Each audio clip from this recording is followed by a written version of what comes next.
तो ये proud moment है मेरे सारे प्रोफेसर्स के लिए, जितने भी मेरे क्लासमेट्स हैं, and they are very much willing to join me as a team. और मेरे प्रोफेसर्स भी यही कहते हैं कि चलो हायरिंग स्टार्ट कर दो एज अ कंपनी। महज 21 साल की उम्र में शुरू किया अपना स्टार्टअप। 21 साल की उम्र जब हर कोई अपने कॉलेज में होता है और यार दोस्तों के साथ मस्ती करता नज़र आता है, वहीं एक 21 साल की लड़की तापसी उपाध्याय जो इन दिनों बेहद चर्चा में है अपने स्टार्टअप के लिए, बीटेक पानी पूरी वाली। जी हाँ, हम इस वक्त बीटेक पानी पूरी वाली यानी तापसी उपाध्याय के साथ हैं, जिन्होंने अपना स्टार्टअप शुरू किया है। महज 21 साल की उम्र में बीटेक कर रही हैं, अभी पढ़ाई इनकी चल रही है, साथ ही इन्होंने सोचा कि अपना एक स्टार्टअप शुरू किया जाए। तो हमारे साथ तापसी उपाध्याय है, उनसे जानते हैं क्या ख्याल आया, किस तरह का ख्याल आया कि पढ़ाई, बीटेक की पढ़ाई वो भी कंप्यूटर साइंस से काफ़ी टफ होती है, उसके साथ अपना जो इन्होंने काम शुरू किया है, तो कैसे शुरू किया, क्या क्या दिक्कतें आई, उसके बारे में जानते हैं। तापसी जी नमस्कार, आपका स्वागत है हमारे चैनल में। मैम, जिस तरह से बीटेक की बात करें और कंप्यूटर साइंस काफ़ी कठिन माना जाता है, क्योंकि कंप्यूटर साइंस काफ़ी सब्जेक्ट होते हैं, डिफ़िकल्ट सब्जेक्ट होते हैं, उसके बाद भी आप पढ़ाई करते करते अपना काम कर रही हैं और लगातार काम को बढ़ा रही हैं। कहाँ से ये इंस्पिरेशन आती है, कहाँ से इतनी एनर्जी आती है? सर, पहली बात तो कंप्यूटर साइंस इंजीनियरिंग हो या फिर किसी भी चीज़ की पढ़ाई हो, पढ़ाई जो है ईजीएस्ट थिंग है इस पूरे वर्ल्ड में, इस पूरे यूनिवर्स में। जो मैं मानती हूँ कि पढ़ाई से आसान कुछ भी नहीं है, और काम करना जो मेरी पढ़ाई के साथ साथ आता है। तो मैं हमेशा जैसे बोलती हूँ कि जब एक औरत अपना घर, बच्चे, परिवार को संभालते हुए जॉब भी संभाल सकती है, तो मैं पढ़ाई के साथ ये छोटा सा स्टार्टअप क्यों नहीं संभाल सकती। और मेरे साथ तो इतने सारे लोग हैं मदद करने के लिए। आप भी एक तरह से मेरी मदद ही करने आए हैं, मेरे को एनकरेज करने और मोटिवेट करने, तो व्हाई नॉट आए। बात करें बीटेक पानीपुरी वाली, काफ़ी दिनों से चर्चा में है, सोशल मीडिया में कहें चाहे मेन स्ट्रीम मीडिया में कहें, काफ़ी आपकी तारीफ़ हो रही है। कैसा लगता है जब आपने शुरू किया होगा, लोग कहते होंगे कि क्यों ऐसा काम कर रही हो, ये लड़कियों का काम नहीं है, पढ़ाई पूरी कर लो, बहुत सारी चीज़ें होती थी, आज तारीफ़ मिल रही है, कैसा लग रहा है? सर, जब ये सारे ताने सुनने के लिए मिलते थे तो भी मैं हंस के आगे बढ़ जाया करती थी, और जब मुझे आज एनकरेजमेंट, वैसे शुरू से ही मुझे तानों से ज़्यादा अच्छे शब्द सुनने के लिए मिले हैं। मुझे नहीं पता कि ऐसा क्यों मेरे साथ हुआ है, लेकिन जब से मैंने ये शुरुआत की है, मैंने देखा है कि बहुत सारे लोग हैं इस दुनिया में जो अप्रिशिएट करते हैं, बहुत प्यार करते हैं और लड़कियों को आगे बढ़ने की हिम्मत देते हैं। तो मैं उन लोगों से, मेरा इनकाउंटर ज़्यादा हुआ है रैदर दैन उन लोगों से जिन लोगों ने मुझे प्रोत्साहित ना किया हो। अच्छा, बात करें तो पढ़ाई करते करते, अभी आप थर्ड ईयर में हैं बीटेक के, पढ़ाई करते करते कैसे समय मिल जाता है, कैसे मैनेज करती हैं? क्योंकि बीटेक की पढ़ाई, भले ही पढ़ाई आप कर रही हो आसान होती हो, लेकिन कहीं ना कहीं देखिए, जब तक पूरा समय ना दिया जाए पढ़ाई को, वो नहीं हो पाती है। तो पढ़ाई के साथ साथ आप बिजनेस में कैसे कर पाती हैं पूरा? Sir, it's a bit difficult to manage both the things parallelly, लेकिन हो जाता है, क्योंकि मैं मानती हूँ कि कुछ भी चीज़ नामुमकिन नहीं होती, अगर आप चाहें तो सब हो जाता है, और मैं भी मैनेज कर ही लेती हूँ। अच्छा, बात करें जिस तरह से आपने नवंबर में ये शुरू किया, तो कहाँ से ख्याल आया? किसी को देख के आपने सोचा, या कुछ किसी ने कहा आपसे, या कोई परिवार से कुछ हुआ? कैसे ये ख्याल आया कि अपना एक पानीपुरी स्ट्रीट फूड लॉन्च किया जाए? और ये बहुत बड़ी प्रॉब्लम हमारे देश में, ये समस्या है जो लोग फेस कर रहे हैं, कि जब आप घर में हैं तो आप हेल्दी चीज़ें खा सकते हैं, माँ के हाथ का बना हुआ खाना या बीवी के हाथ का बना हुआ खाना, तो वो हाइजीननेस के लिए आता है, हाइजीन के साथ आता है, और ऑफ कोर्स हेल्दी भी होता है। लेकिन जब आप घर के बाहर होते हैं तो आपका ख्याल रखने वाला कौन होता है?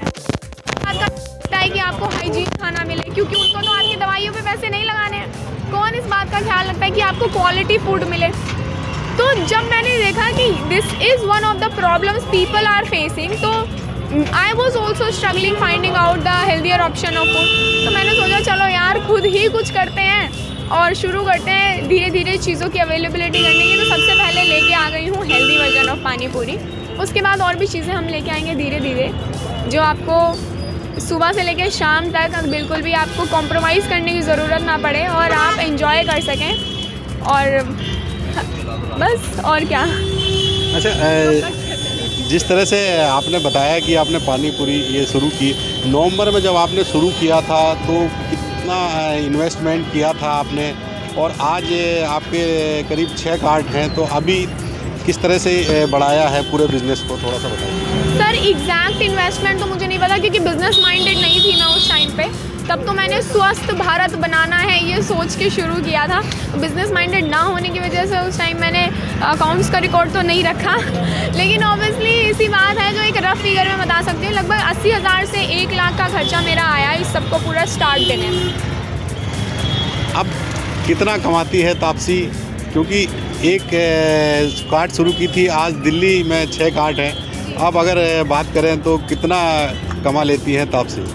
इतना कमा लेती हूँ सर, कॉलेज की फ़ीस आराम से भर पाऊँ और मेरा घर का किराया और खाना पीना आराम से हो जाए, उतना सफिशेंट कमा लेती हूँ so that I can stay satisfied with my life. उतना काफ़ी है, अभी उतनी अर्निंग होती है। ठीक है, आप अच्छा खासा कमा रही हैं, लेकिन आप जो 6 कार्ट चला रही हैं उसके ज़रिए कई लोगों को रोज़गार भी दे रही हैं। उनके बारे में थोड़ा सा बताइए कि कितने लोग आपके साथ हैं, किस किस एज ग्रुप के हैं और कैसे उनको आप रोज़गार उपलब्ध करा रहे हैं? Starting right from 18 to approximately 32 तक मेरे जो एज ग्रुप के टीम मेंबर्स हैं। और एम्प्लॉयमेंट की बात की जाए तो मुझे बचपन से ही सिखाया गया था कि जॉब की इच्छा ना करो, तो कहते हैं ना फल की इच्छा ना करो और कर्म करते चलो। वैसे मेरे पापा बोलते थे कि तुम जॉब मांगो मत लोगों से, तुम लोगों को जॉब दो। तो वही उसी चीज़ पे मैं अमल करती जा रही हूँ और देखिए अब हम जॉब प्रोवाइड कर रहे हैं लोगों को, be it here as a cart operator और इन IT फील्ड और इन ऑपरेशनल। हमारे पास हर उसमें फील्ड में लोग हैं अभी जो हमारे साथ एज अ टीम मेंबर हमारे काम कर रहे हैं। मोर देन अभी लगभग 15 से 16 लोग मेरे पास काम करते हैं, मोर देन 15 पीपल यार। अच्छा, जब शुरुआत की बात करें तो देखिए कॉर्पोरेट कल्चर होता है, अच्छी खासी नौकरी होती है, टाइमिंग फिक्स रहता है। अपना कुछ काम करें तो कोई अच्छी शोरूम होता है या कहीं पे, लेकिन जो स्ट्रीट वेंडर्स होते हैं काफ़ी एक कहीं ना कहीं जो सड़क पर लोग काम करते हैं, तो थोड़ा सा एक ऐसा काम माना जाता है कि कोई भी आके टोक देता है, कोई भी हटा देता है, कोई गाली दे देता है। तो एज एक लड़की आप मात्र 21 साल की हैं, कैसे लगा कि यार कैसे मैनेज करूंगी, क्योंकि स्ट्रीट का काम है, हर कोई कैसे अलग अलग लोग आते हैं, तो कैसे मैनेज किया? सर ये तो धारणा है, मैं बताऊं आपको तो ऐसा हमारी इंडियन सोसाइटी में पहले बहुत हुआ करता था कि पहली बात तो ये छोटा काम है बड़ा काम है, लेकिन अब आप देखेंगे कि बहुत ग्रोइंग है हमारा इंडिया। सोसाइटी में बहुत चेंजेस आ रहे हैं, धीरे धीरे लोगों का माइंडसेट चेंज हो रहा है टुवर्ड्स गर्ल एम्पावरमेंट और टुवर्ड्स द सोसाइटी, या क्या हो रहा है सोसाइटी में। अगर उसकी बात करें तो अब वो चेंजेस आने के साथ साथ मैं क्या देख पा रही हूँ कि जब से मैंने ये स्टार्ट किया है ना, मुझे इनकरेजमेंट ही मिला है, मुझे मोटिवेशन ही मिला है, मुझे प्रोत्साहन मिला है और मुझे लोगों ने ज़्यादा डिस्क्रिमिनेट नहीं किया कि ये छोटा काम है या बड़ा काम है, या लड़की करनी चाहिए या लड़का करना चाहिए। तो सोसाइटी में चेंजेस आ रहे हैं, ये मैं आपको नोटिफाई कराना चाहती हूँ कि yes we are in the society at this moment जहाँ पे लोग इस चीज़ को एक्सेप्ट करते हैं कि ये छोटा काम नहीं है। अगर गोलगप्पे वाले गोलगप्पे नहीं बेचेंगे तो आप खाएंगे क्या, है ना। और कॉर्पोरेट्स की जॉब कॉर्पोरेट्स की जगह है, वो नहीं होगा तो भी काफ़ी सारी चीज़ें नेक्स्ट टू इम्पॉसिबल हो जाएंगी, और अगर ये नहीं होगा तो काफ़ी सारी चीज़ें तब भी नेक्स्ट टू इम्पॉसिबल हो जाएंगी। कॉर्पोरेट्स में जॉब करने वालों के पास उतना टाइम नहीं है कि घर में गोलगप्पे बना के खाएं। सिमिलरली इन लोगों के पास इतना टाइम नहीं है कि कुछ ना कुछ टेक्नोलॉजिकल फील्ड में कुछ डेवलपमेंट लेके आएँ। तो सब अपनी जगह पे राइट स्टेज पे है और राइट डायरेक्शन में है। मेरा मानना यही है कि कोई काम छोटा या बड़ा नहीं है और डिस्क्रिमिनेट भी अभी इस टाइम पे तो नहीं किया जा रहा है। बहुत अच्छी बात बताई आपने तापसी। अच्छा, कई लोग ऐसे होते हैं जो सोचते हैं कुछ करूं, लेकिन उनके दिमाग में रहता है लोग क्या कहेंगे, सबसे बड़ा रोग क्या कहेंगे लोग। तो उन लोगों के लिए जो आपकी उम्र के हैं या आपसे थोड़े से बड़े हैं, अपना करने की सोच रहे हैं, नहीं छोड़ पा रहे हैं अच्छी नौकरी या अच्छी लाइफस्टाइल, उनको अपना काम शुरू करने के लिए क्या कहेंगे? नहीं, अच्छी नौकरी और अच्छी लाइफस्टाइल को छोड़ने से कोई मतलब बनता नहीं है। अगर if you are satisfied enough with your life जो अभी आप जी रहे हैं तो कोई बात नहीं, लेकिन आप एक बात समझने की कोशिश करिए कि जब भी आपको कुछ बेहतर चाहिए होता है ना, वो कहते हैं ना कि कुछ पाने के लिए कुछ होना पड़ता है, तो एक कंफर्ट जोन से बाहर निकलना पड़ता है। अगर कॉर्पोरेट्स में बैठ के और वो 8, 10, 12 घंटे काम करके भी you are unsatisfied with your life, तो you should come out of that. आप उस कंफर्ट जोन से या आप उस जोन से बाहर आइए और try exploring some other fields जिसमें आपको बेटर फील हो, जिसमें आप अपनी लाइफ में सेटिस्फाइड फील कर सकें। ऑल्सो आपको लगे कि यहाँ मेरी लाइफ का जो लाइफस्टाइल है वो थोड़ा अपग्रेडेड हो गया है और मेरी इनकम भी थोड़ी अपग्रेडेड हो रही है, तो why to go for that यार। Just to maintain that status कि सोसाइटी में लोग ये जानते हैं कि मैं कॉर्पोरेट्स में काम करता हूँ।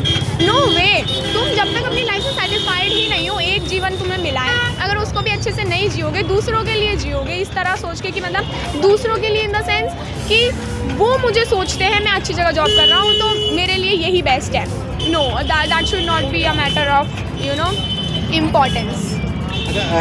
आपने अपने काम शुरू किया है, अब काफ़ी आपको प्रसिद्धि भी मिली है, लोग भी आपको जान रहे हैं। अब आप अपने कॉलेज में पढ़ने जाती हैं तो आपके जो साथ के बच्चे होते हैं या जो टीचर हैं जो आपको कंप्यूटर साइंस पढ़ा रहे हैं और आप यहाँ पानी पूरी लगा रही है, क्या कहते हैं, किस तरह से उनका रिएक्शन रहता है? They are very proud of me sir. तो बहुत ही ज़्यादा एजुकेटेड हैं और जब एजुकेटेड लोग हो जाते हैं तो वो काफ़ी एक ऐसे जोन में आ जाते हैं, अपने आप को सेट कर लेते हैं जहाँ पे उनके लिए सारी चीज़ें बहुत प्राउड की होती हैं। तब लड़की आगे बढ़ रही है या कुछ भी ऐसा काम कर रही है कि at the same time my classmates are doing somewhere nearly nothing और मैं इस 6 स्टॉल के साथ अच्छी खासी अर्निंग कर रही हूँ। तो ये प्राउड मोमेंट है मेरे सारे प्रोफेसर्स के लिए, जितने भी मेरे क्लासमेट्स हैं, and they are very much willing to join me as a team. और मेरे प्रोफेसर्स भी यही कहते हैं कि चलो हायरिंग स्टार्ट कर दो एज अ कंपनी। तो ये थी तापसी उपाध्याय जिन्होंने बताया कि शुरुआत इन्होंने 1 कार्ड से की थी और आज दिल्ली में 6 कार्ड अपनी चला रही हैं। इनका कहना है कि अगर आपके दिल में कुछ करने की तमन्ना है तो उसके लिए संकोच ना करें और उसको करें, और जब मेहनत करेंगे तो आपको तरक्की ज़रूर मिलेगी। इसी तरह के वीडियो देखने के लिए जुड़े रहिए हमारे साथ।